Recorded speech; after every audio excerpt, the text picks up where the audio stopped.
मुंबईतील नालासोपारा एसटी आगार येथे 3.5 कोटी रुपयांची रोकड पोलिसांना आढळून आली।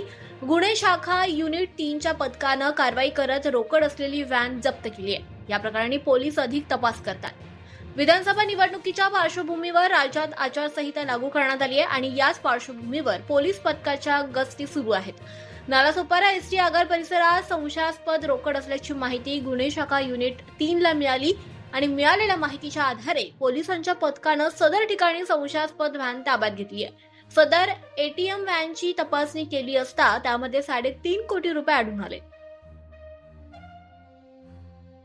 शरद पवार यांच्यावर केलेली टीका ही अत्यंत दुर्दैवी आहे।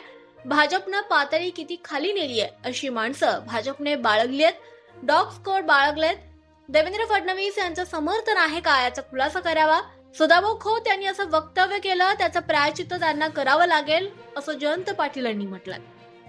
अत्यंत दुर्दैवी घटना आहे आणि अशा पद्धतीचं वक्तव्य करून भारतीय जनता पक्षाने आपला स्तर किती खाली नेलेला आहे हे यातनं पुन्हा एकदा स्पष्ट झालेलं आहे।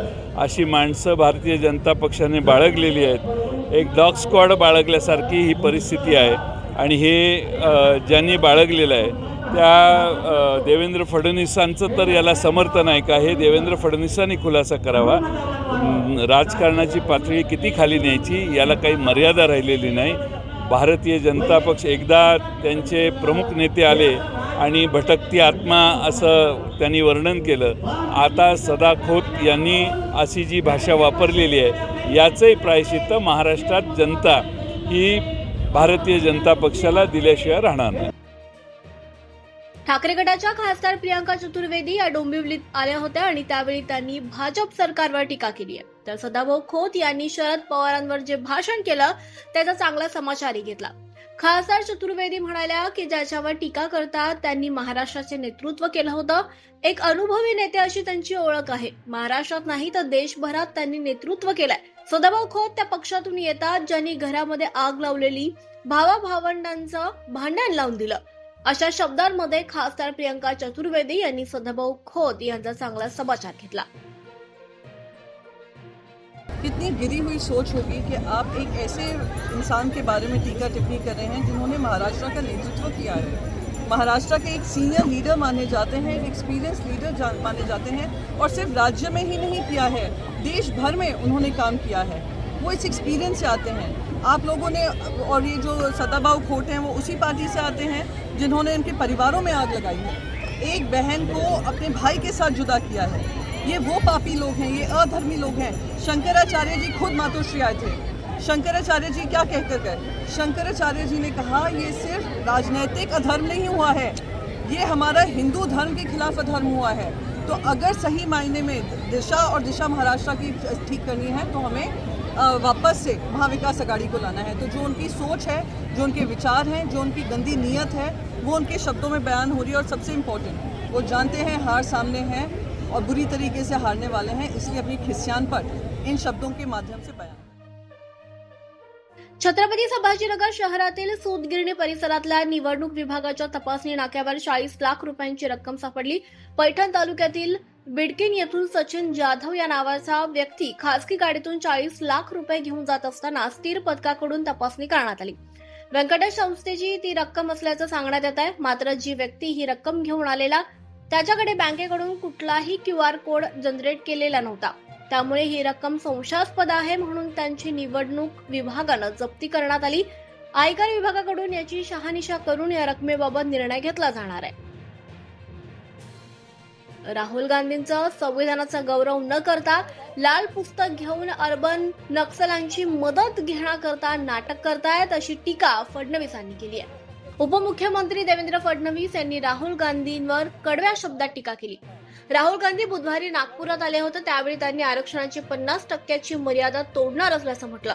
तसेच RSS आणि भाजपचे लोक संविधानावर आक्रमक करतायत आणि ते फक्त संविधानावरच नाही तर भारतातील आवाजावर सुद्धा आक्रमण करतायत। RSS संविधानावर सरळ आक्रमण नाही करू शकत, ते लपून आक्रमण करतायत अशी टीका राहुल गांधींनी केली होती आणि त्यावरच प्रतिक्रिया म्हणून फडणवीसांनी हे उत्तर त्यांना दिलंय।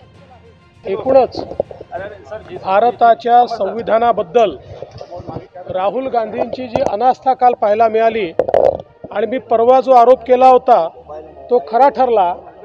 ते लाल पुस्तक घेऊन या ठिकाणी संविधानाचा गौरव करू इच्छित नाही, तर त्यांच्यासोबत असलेले जे अर्बन नक्षल आहेत, त्यांच्यासोबत असलेले जे अनार्किस्ट आहेत, यांना एक प्रकारचा इशारा देण्याकरता किंवा त्यांची मदत घेण्याकरता हे सगळं नाटक आणि नौटंकी त्यांनी केली आहे।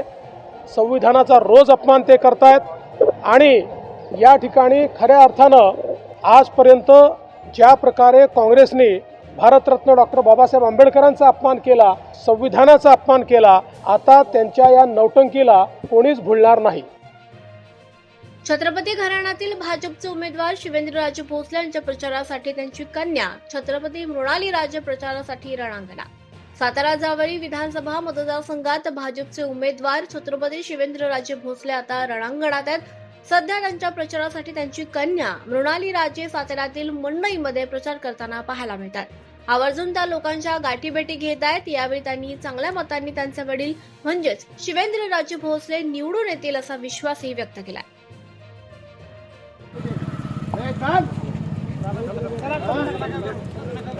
शिरूर तालुक्यातील तळेगाव ढमढेरे येथे अशोक पवार यांच्या सभेत एका 80 वर्षाच्या ज्येष्ठ व्यक्तीनं उसाचे टिपरू दाखवत जाब विचारला। त्यावेळी पोलिसांनी या व्यक्तीला सभेतून ओढत बाहेर काढलं आणि या सभेतील हा व्हिडिओ सध्या सोशल मीडियावर प्रचंड व्हायरल होतोय।